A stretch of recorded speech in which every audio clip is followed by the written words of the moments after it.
think it's appropriate for me to start today's service by saying Happy New Year.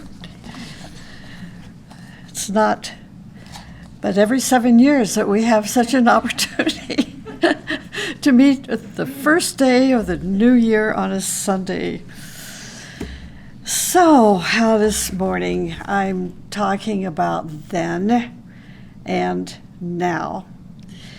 Actually, as I've been putting together the ideas for the talk today, I was thinking how, most of us in some way or another think about resolutions for the coming year. And truly, when you hear today's talk, keep this in mind, the idea of using the teaching to help you to determine what your resolutions are.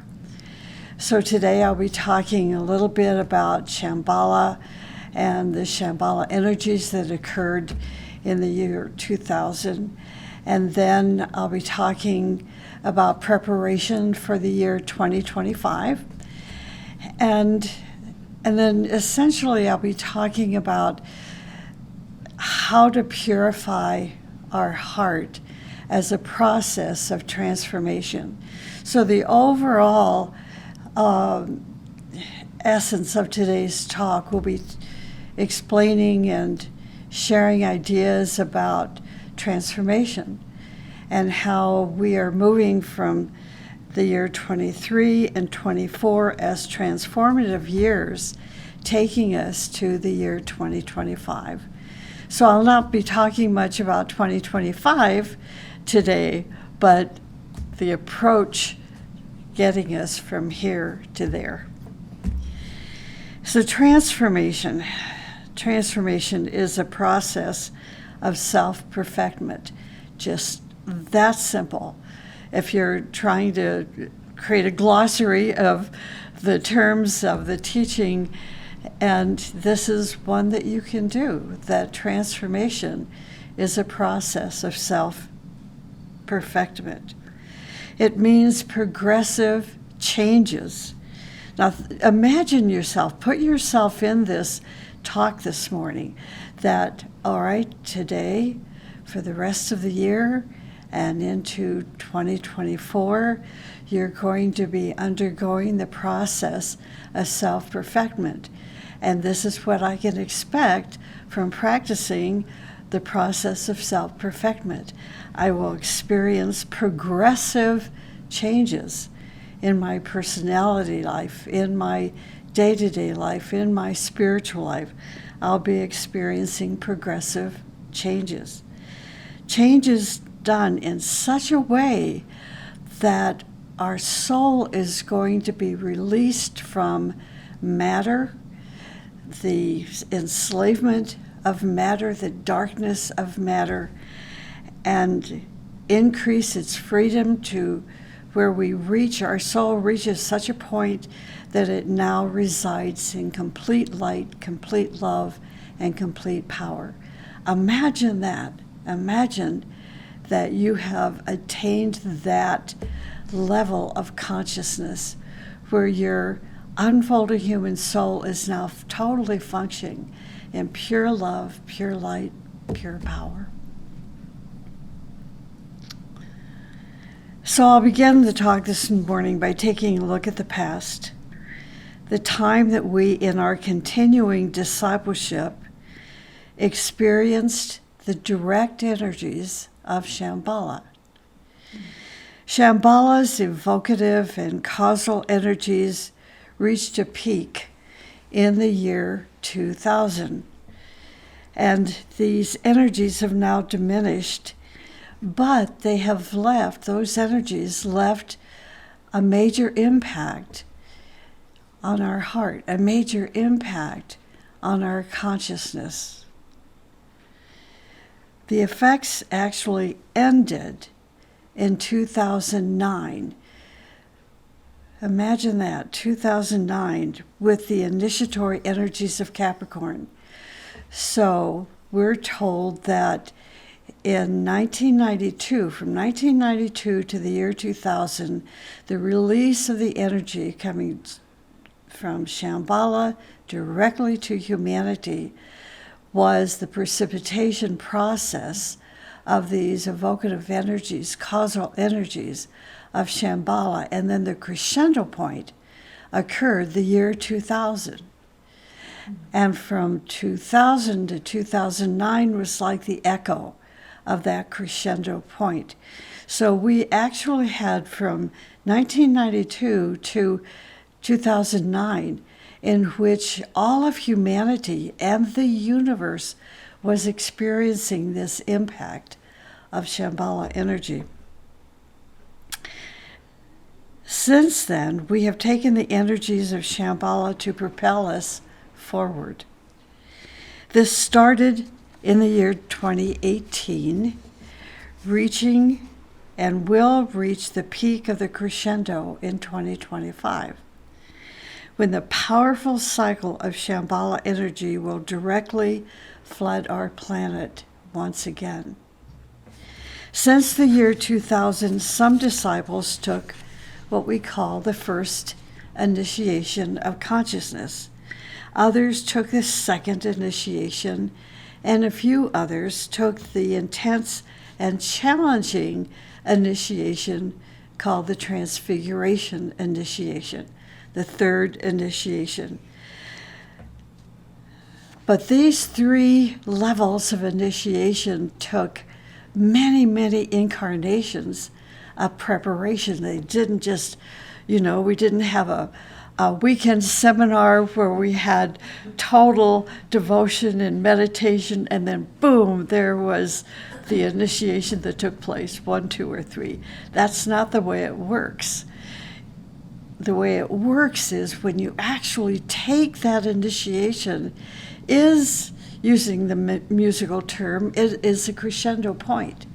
It's the culmination of many lifetimes of preparation and readiness and the passing of tests.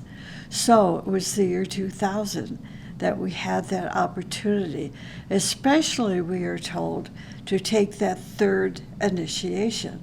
So why is that?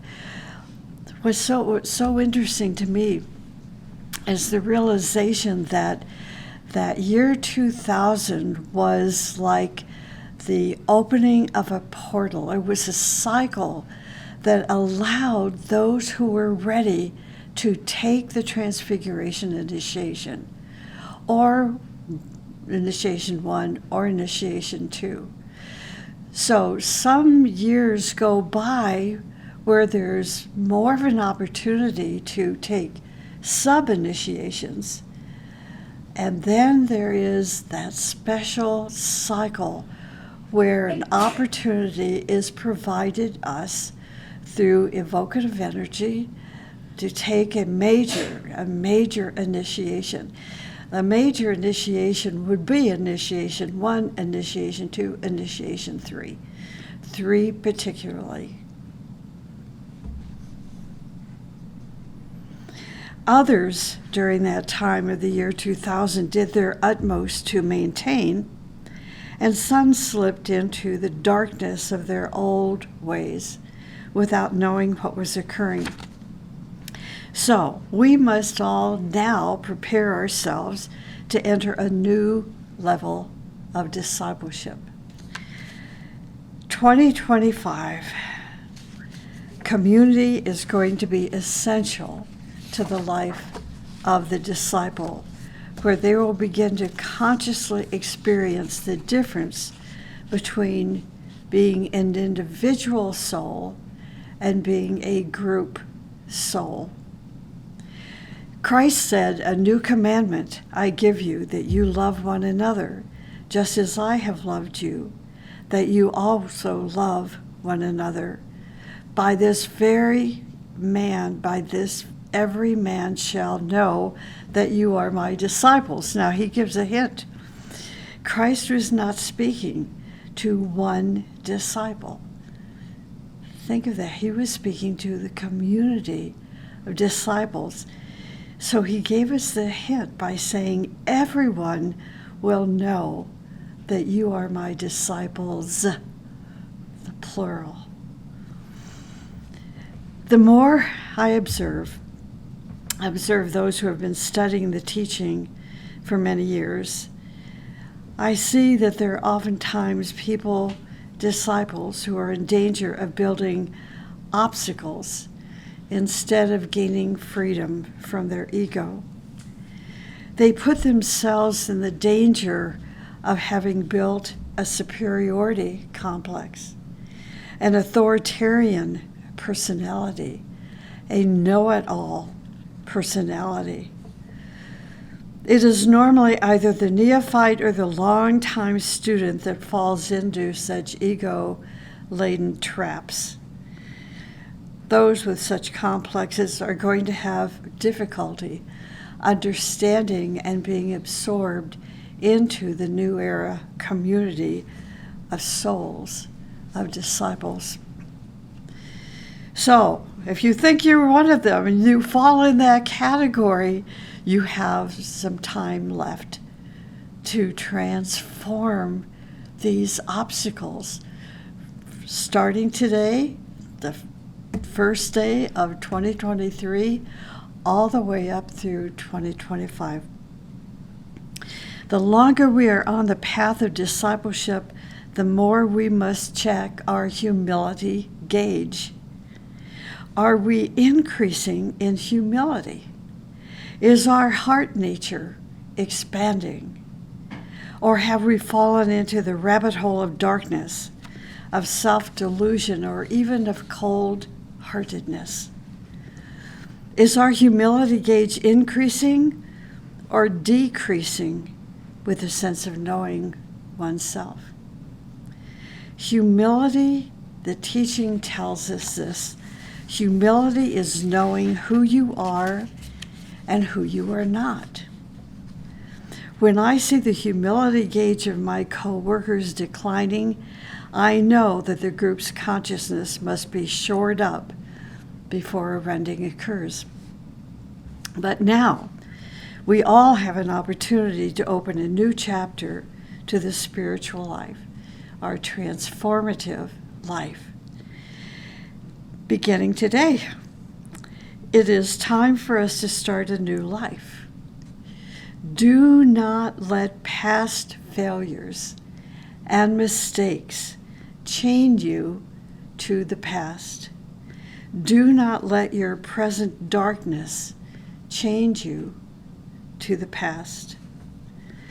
All of us have mistakes and failures, but sometimes they chase after us and chain us and keep us on the same level of consciousness for decades.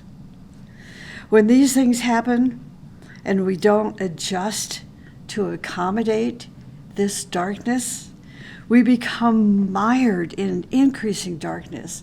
That means mired in mental health issues, complexes, and the many blindnesses of egotism and vanity. It presents a difficult time for the disciple. Now, darkness has a five-fold net: anger, fear, hatred, greed, and jealousy. That's the network, the five-fold network that leads us deeper and deeper into darkness. Remember, a disciple always tries to increase the light and lets the light knock down the darkness within himself or herself and others.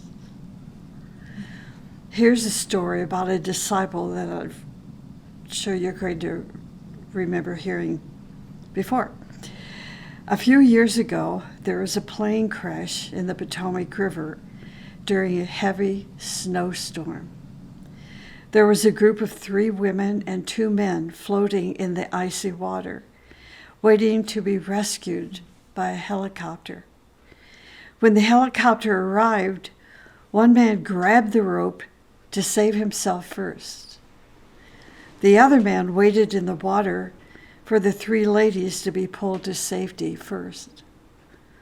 By the time the 3rd lady had been pulled up and the rope was let down for the man, he had disappeared in the freezing water.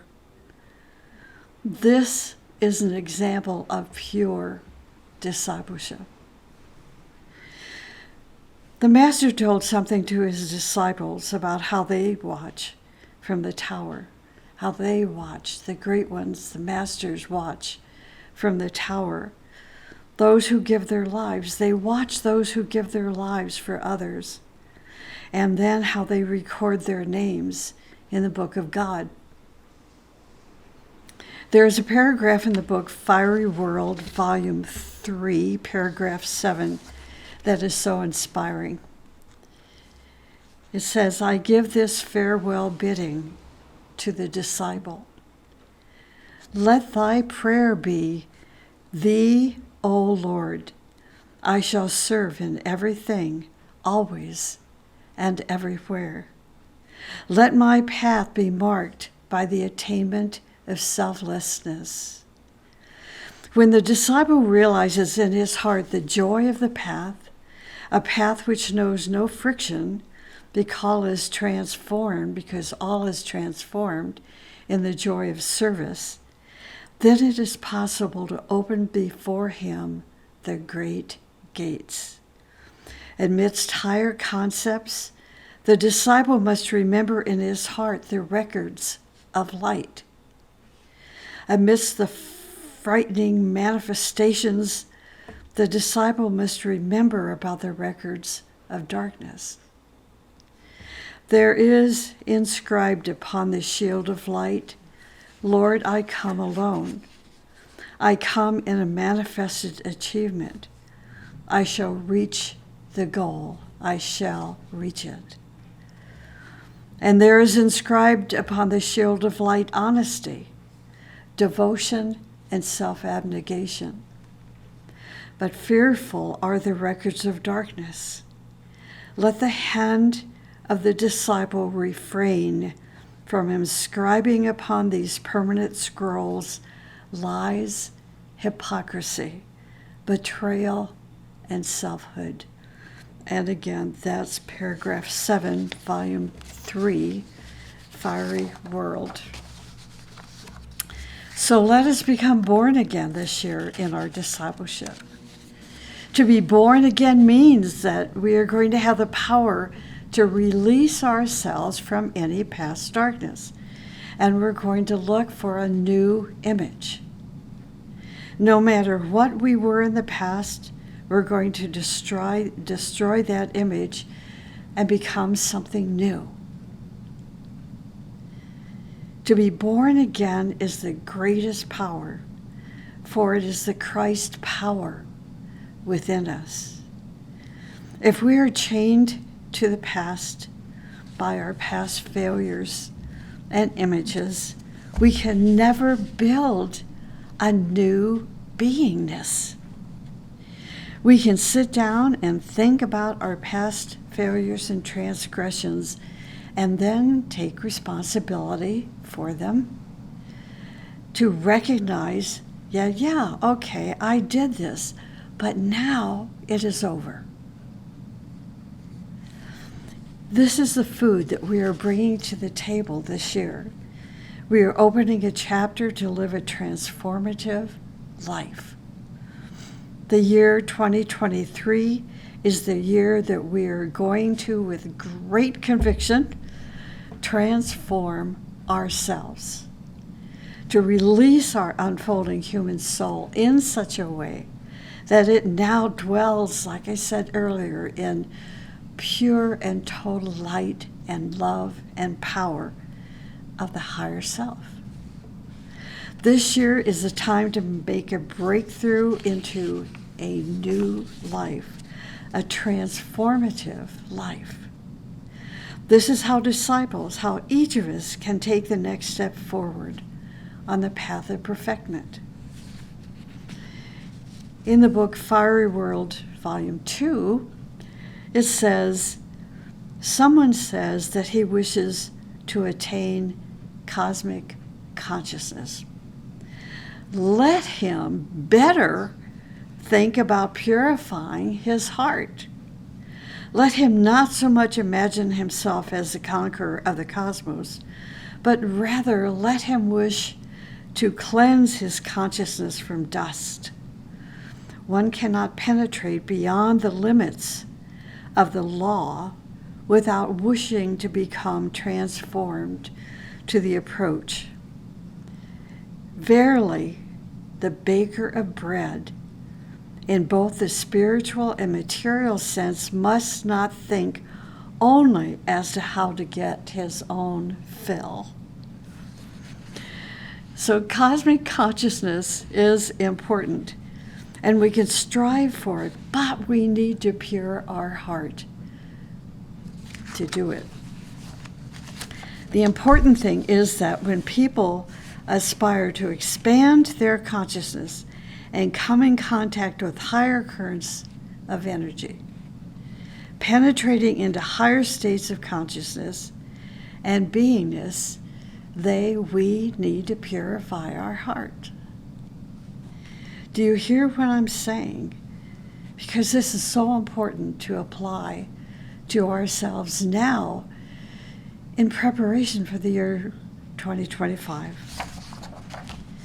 The teaching emphasizes in so many different ways that if purification of the heart is not done, then the energies, the light, the power, even the love that is entering into our aura, this may be surprising to you, is going to create disturbances in your life. So I'm going to repeat this. If purification of the heart is not done, then the energies, the light, the power, even the love that is entering into your aura will create disturbances in your life. The heart takes all the energies from the higher spheres and distributes them into our bloodstream, our aura, our higher planes of consciousness and bodies.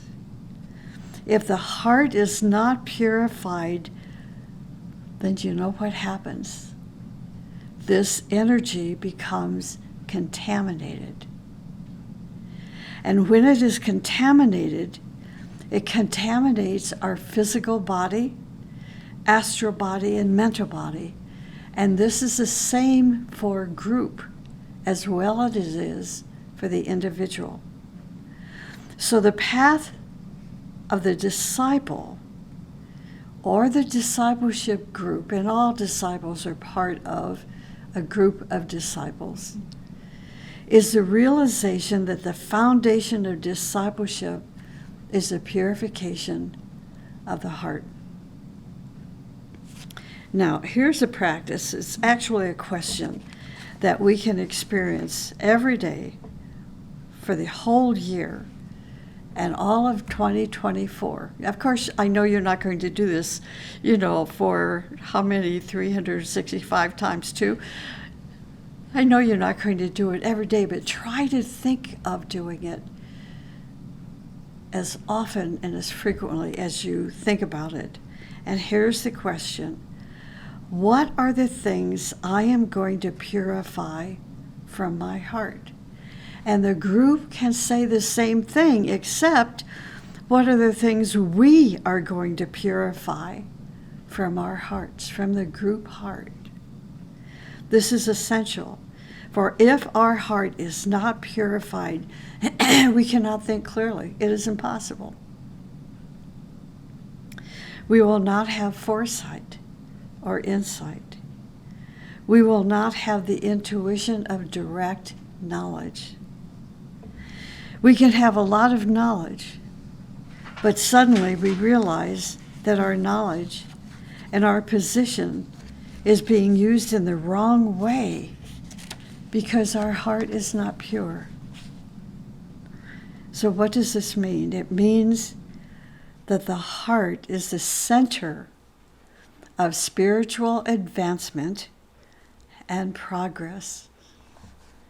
This is why Master Moria says, here we give the teaching of the heart, which is the access of all progress.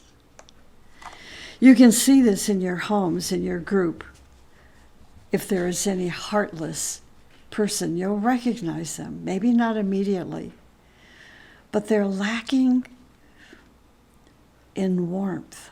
It's the easiest way, the simplest way I can state it is they're all mental, they're all intellectual. And because of that, they may be extremely intelligent, but they're lacking warmth. A darkened heart, a heart that is not pure, emanates germs and destructive microbes. So the first thing we're really going to work on this year is our heart, nature. If we do not have the foundation of a pure heart, we are building buildings on sand.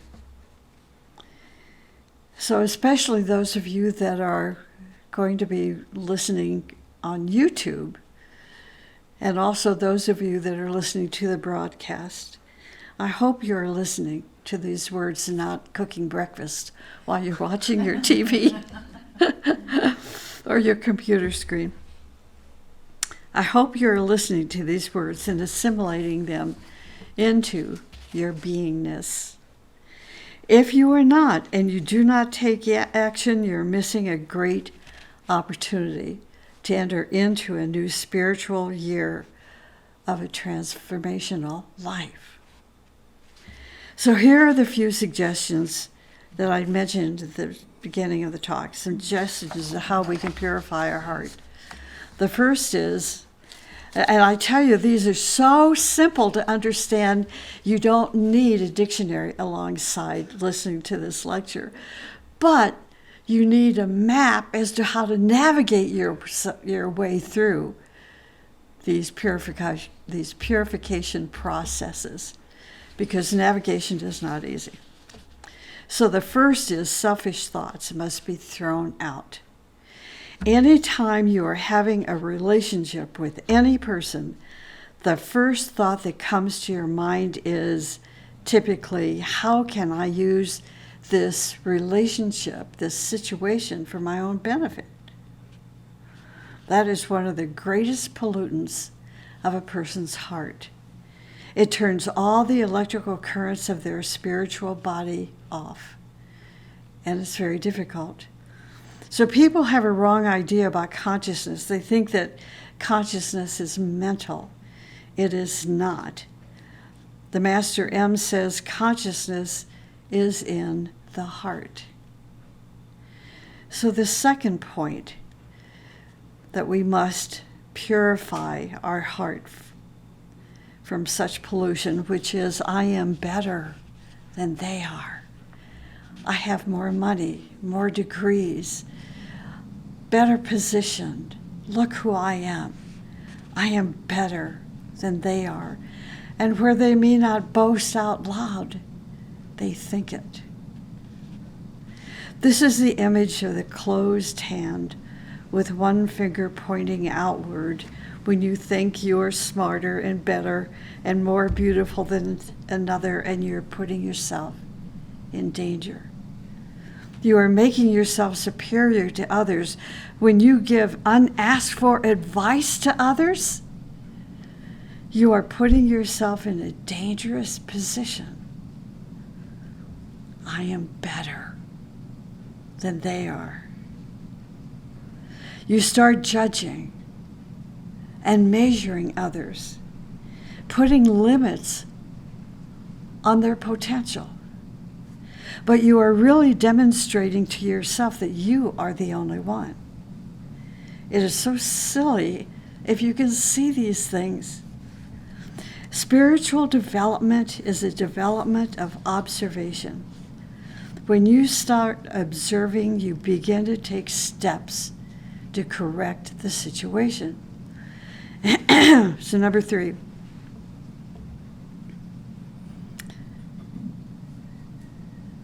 Another thing you must check for is any efforts you make to draw other people's attention to yourself. This is so subtle, but once you recognize it, can you stop it? You make your voice higher and your gestures different so that you draw attention to yourself. When you stand before people, you make certain gestures, talk loudly, and influence them. You do not need to influence people. So what are you going to do? Why are you doing these things? They are going to take care of themselves, not you. Sometimes I see people drawing someone aside in a very hushed voice to tell them something like a secret. You know how that, so that nobody else can hear. But of course, everybody's trying to hear, and everybody sees. Or they move into your personal space, drawing attention to themselves, and you back off, distracting you from your own business so that you can listen to their business. It's so subtle. We could talk for 30 minutes about how we draw other people's attention to ourselves. So we need to watch these things. And number 4, this is a tough one to accept. Do you have cruelty or meanness in your heart? If you do, you will find yourself slandering others, even committing malice or treason. Try as much as possible to wash away any cruelty from your system. There are cruel husbands, cruel wives, cruel girls and men and children and mothers, and even cruel fathers. If you can see where you are cruel or mean, the teaching tells us that this will be a 1,000-mile progress on our path of evolution. It is very dangerous to have meanness in your heart and enter into a spiritual group. Why? I said earlier that if purification of the heart is not done, remember that? The energies, the light, the power, and even the love entering into the aura will create disturbances in that person's life and also cause problems for the group. Number 5, let me give this last one. Bribery and flattery. The teaching says that bribery and flattery is dirt in our heart. How much do we bribe people? How much do we flatter people? Why do we do such things? To make people like us, to make people love us. And it is such a sickness. Flattery is very dangerous to those on the spiritual path because it builds false images. For example, my spiritual teacher told several of us not to flatter the speaker, the presenters, that they're only doing their job. Yet, even to this day, I hear people in various groups continue to flatter their presenters, telling them, "Oh, you did such a good job. I was really impressed." The best way for us to show our gratitude is to live their message. It is like I hear so many people brag that they were a student of Torquem. And then I look at their life. And no, you are not a student of Torquem. The best way to honor our teachers is to live their message. If someone really touched your heart in their presentation, you can go up to the person and say something like, "In your presentation today, you said that the teaching said it was really important to purify our heart. This meant so much to me. Thank you." Or you can say, "Thank you for the efforts that you made to give the teachings to us today." So it is not up to us to tell a person that they did a good job or not. That is the leader's responsibility. And let me tell you, the leader is going to be very hard on us. Why is that? So we'll improve and not fall into the glamour of self-importance. It falls upon the leader's shoulders to help train a person to be the very best that he or she can possibly be in presenting the teachings to us. The presenter will usually send his or her lecture to the leader or the teacher, and then together they will talk about it and think it through, and to make everything in that talk perfect and without distortion. Then after the lecture is over, they will further discuss their presentations, discuss if there are any gaps in their psychic energy. Did they draw attention to themselves by their gestures, the tonality of their voice, and so forth? It is not easy to give these presentations, but disciples are always in training. As we prepare ourselves for the year 2025, we cannot wait until that year is upon us. We must begin to live as if it is already the year 2025. So let me close by talking a bit about discipleship. Discipleship is a path in which a person knows what they really are, not what they are in their imagination.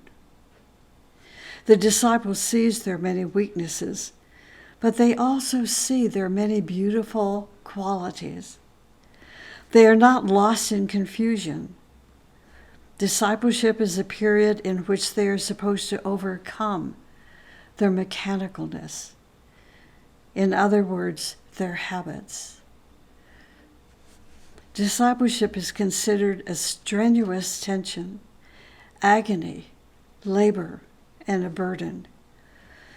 This can be true occasionally, but the overriding characteristic of discipleship truly is pure joy. Discipleship means to obey your innermost drives, aspiration, and striving.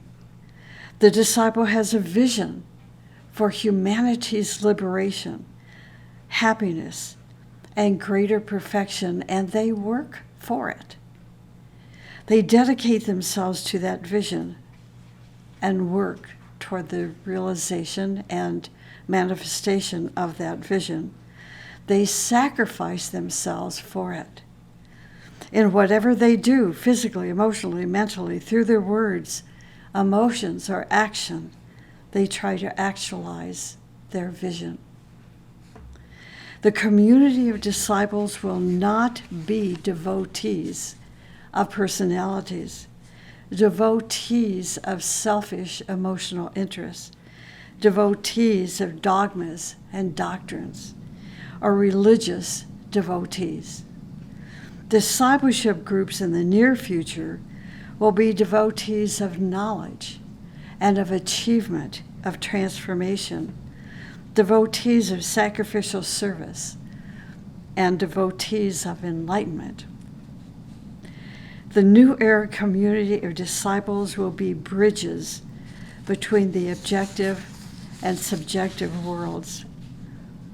Their intention will be to penetrate into the mysteries of nature and the mysteries of energy and life, and prepare a bridge for humanity to pass into a higher state of consciousness, just like our teachers have done for us. We will do for humanity. Discipleship groups within the global community will be created only for discipline, training, and service. It is through such groups that future leaders of great movements and nations are going to emerge. So that's it. Have a happy, healthy, and prosperous new year. And just know I love you and how much I appreciate, particularly those of you that have been so supportive of us by attending our broadcast and, of course, locally. And even those who are dedicated to listening to our YouTube channel, you know, it means a lot because you will spread the teaching through your own beingness. This I know. So, thank you.